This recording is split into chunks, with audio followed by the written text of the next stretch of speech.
Bismillahirrahmanirrahim. Assalamualaikum warahmatullahi wabarakatuh. Perkenalkan kami dari kelompok satu yang beranggotakan Muhammad Irfansyah, Ranti Trisusanti, dan saya Nur Fitri Aulia. Di sini kami sudah menganalisis data pelanggan dari dua sumber, yaitu data transaksi dan data media sosial. Nah, analisis yang pertama yaitu analisis karakteristik data. Dalam sistem ini, eh, dua jenis data yang sangat berbeda karakteristiknya, seperti data transaksi.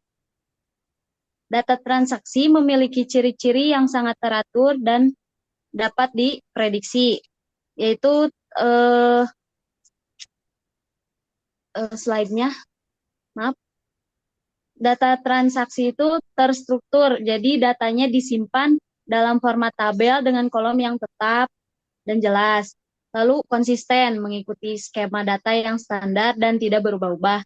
Juga relasional, ada hubungan yang jelas antara tabel seperti customer dengan order, order dengan produk, dan achieve complaint atau memenuhi prinsip konsistensi tinggi. Setiap transaksi harus lengkap atau tidak sama sekali. Volumenya sedang, pertumbuhan dapat diprediksi dan relatif terkendali. Real time processing membutuhkan akses yang sangat cepat untuk operasional um, sehari-hari. Lalu critical bisnis datanya, data ini tidak boleh hilang atau rusak karena langsung berdampak pada bisnis. Data selanjutnya itu data media sosial. Nah, kalau data media sosial ini sebaliknya memiliki karakteristik yang berbeda, yaitu semi tidak terstruktur berupa teks bebas, emoji, hashtag yang tidak mengikuti format baku. Juga variabelnya panjang, konten tidak konsisten, bisa pendek seperti Twitter atau panjang seperti blog.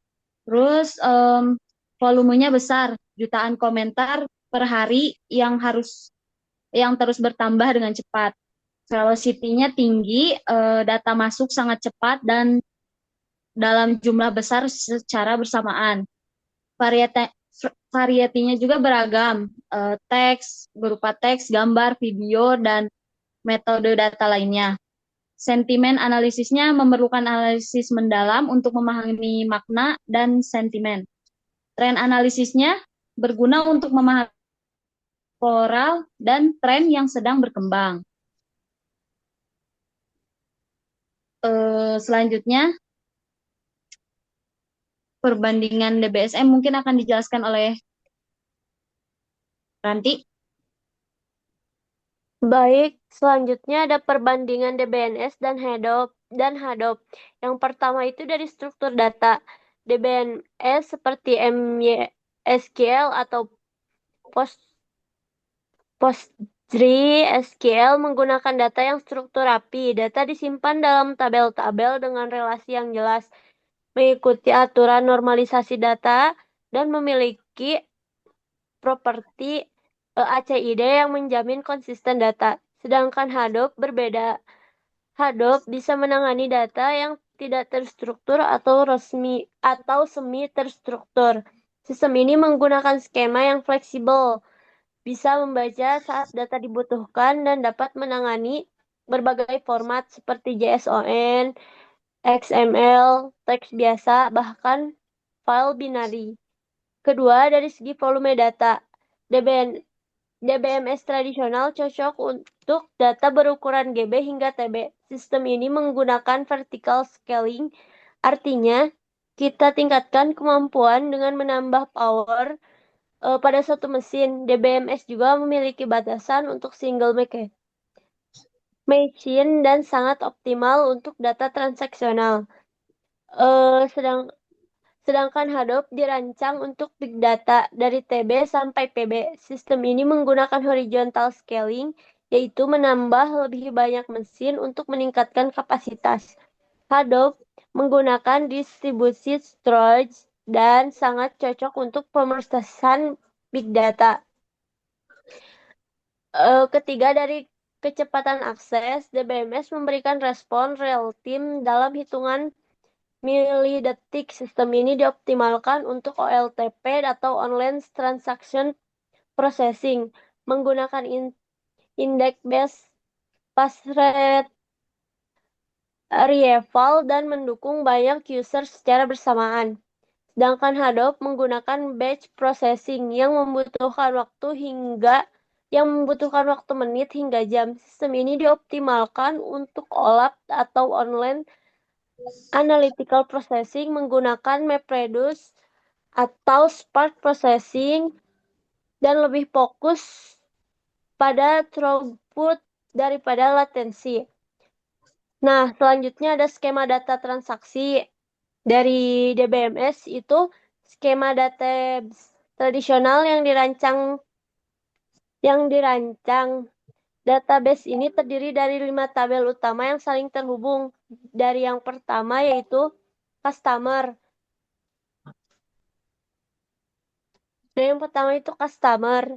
Di customer ini menyimpan data pelanggan seperti ID pelanggan, nama email, nomor telepon, dan tanggal pendaftaran.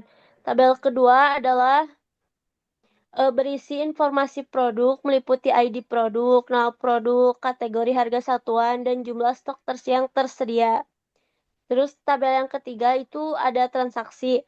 Jadi setiap transaksi itu mencatat dengan ID transaksi, ID pelanggan, tanggal transaksi, dan total harga.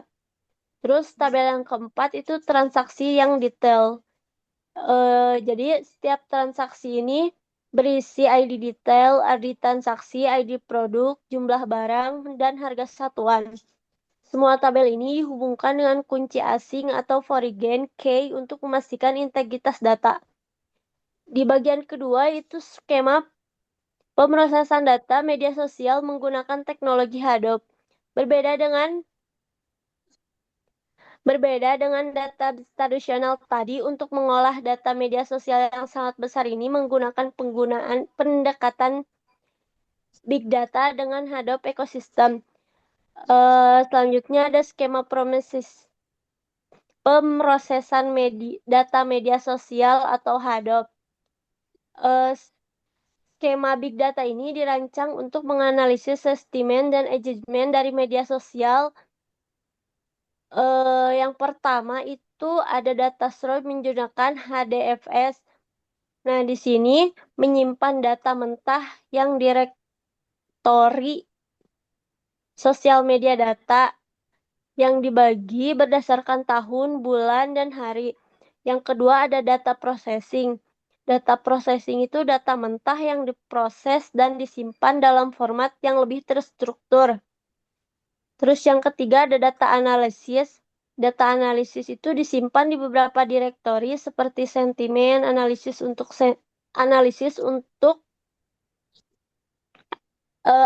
sentimen, dan customer insight untuk wawasan pelanggan.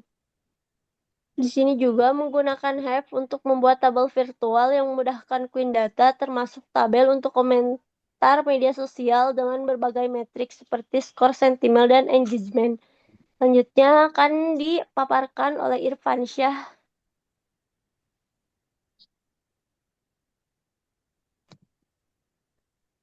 Baik, yang selanjutnya pendekatan terbaik hybrid architecture. Berdasarkan analisis menurut kami, pendekatan terbaik adalah menggunakan hybrid architecture, yaitu kombinasi DBMS dan Hadoop. Mengapa? Karena ini memaksimalkan kekuatan masing-masing teknologi dalam ekosistem data perusahaan. Kapan menggunakan DBMS? DBMS sangat tepat digunakan untuk transaksi real time, data ter- terstruktur, situasi yang membutuhkan konsisten dan krisis atau ACID, query dengan respon time kurang dari 1 detik, akses concurrent user yang tinggi, reporting operasional harian. Kapan menggunakan Hadoop? Hadoop lebih baik digunakan untuk analisis sentimen, data mining, dan pattern recognition. Yang selanjutnya, historical dan analisis, machine learning model training, ETL processing untuk big data, predictive analysis. Alasan pemilihan berdasarkan kebutuhan dari segi efisiensi, DBMS optimal untuk operasi CRUD cepat dengan indeks based queries, sedangkan Hadoop cost efektif untuk storage massive data dengan parallel processing.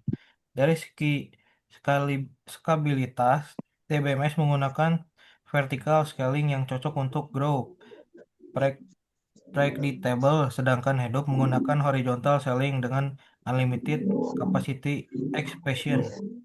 Kebutuhan bisnis yang terpenuhi, operational excellence DBMS untuk daily operation, strategic insight, Hadoop untuk business intelligence, customer experience, real-time DBMS, Batch Hadoop, analisis, risk management, DBMS backup, dan Hadoop data lake.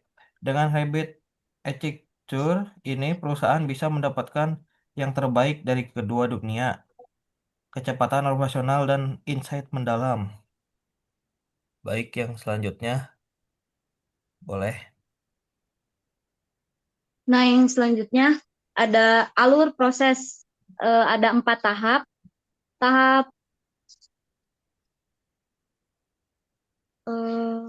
Nah, ada 4 tahapan alur proses pengambilan keputusannya. Yang pertama, data collection atau pengumpulan data. Jadi di tahap ini kita mengumpulkan data dari 2 sumber utama. Yang pertama, transaksi bisnis masuk ke DBMS untuk data terstruktur seperti penjualan, inventory, dan customer data.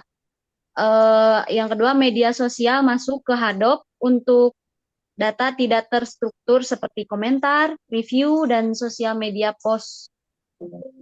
Tahap kedua, data processing atau pemrosesan data. Di tahap ini terjadi 2 jenis pemrosesan.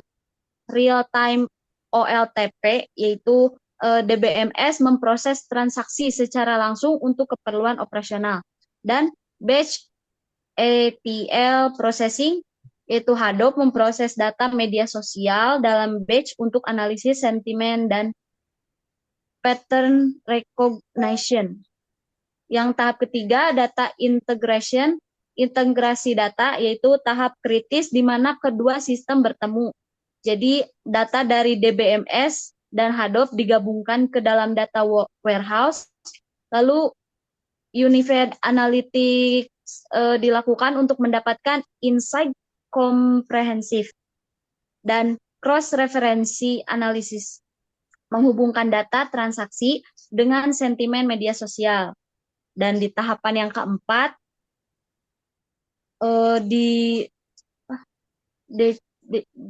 decision making atau pengambilan keputusannya, tahap final menghasilkan BI dashboard untuk monitoring real time, managerial reports untuk strategi planning, dan automated alert dan rekomendasi aging untuk action intense.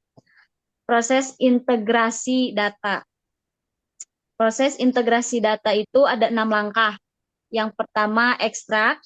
Jadi di DBMS ekspor data ke format CSV atau JSON, sementara Hadoop processing raw sosial data. Yang kedua, transform data cleansing, normalization, dan sentiment analysis. Dan yang ketiga, load atau combine dataset dimuat ke data warehouse untuk unified storage. Yang keempat, analyze cross-reference transaction trend dengan social sentiment untuk insight mendalam. Lalu yang kelima, visual dashboard untuk monitoring KPI dan tren secara real time. Yang keenam, action, yaitu automated alert dan recommendation aging, memberikan actionable insight. Contoh Selanjut, contoh use case terintegrasi mungkin akan dijelaskan oleh Ranti. selanjutnya itu ada contoh use case terintegrasi product launch campaign analysis. Nah, di sini itu untuk memberikan gambaran konkret, di sini akan dilihat peluncuran produknya yaitu DBNS, track real time sales performance. DBMS track real time sales performance. Sistem mencatat setiap transaksi penjualan secara real time, monitoring inventory dan customer purchase behavior. Terus ada HADOP, yaitu Analyze Social Media Buzz dan Sentimen.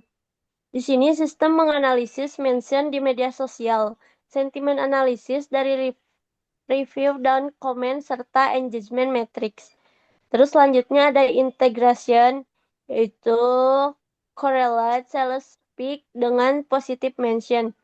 Di sini sistem menghubungkan peningkatan penjualan dengan buzz positif di media sosial untuk memahami campaign effectiveness.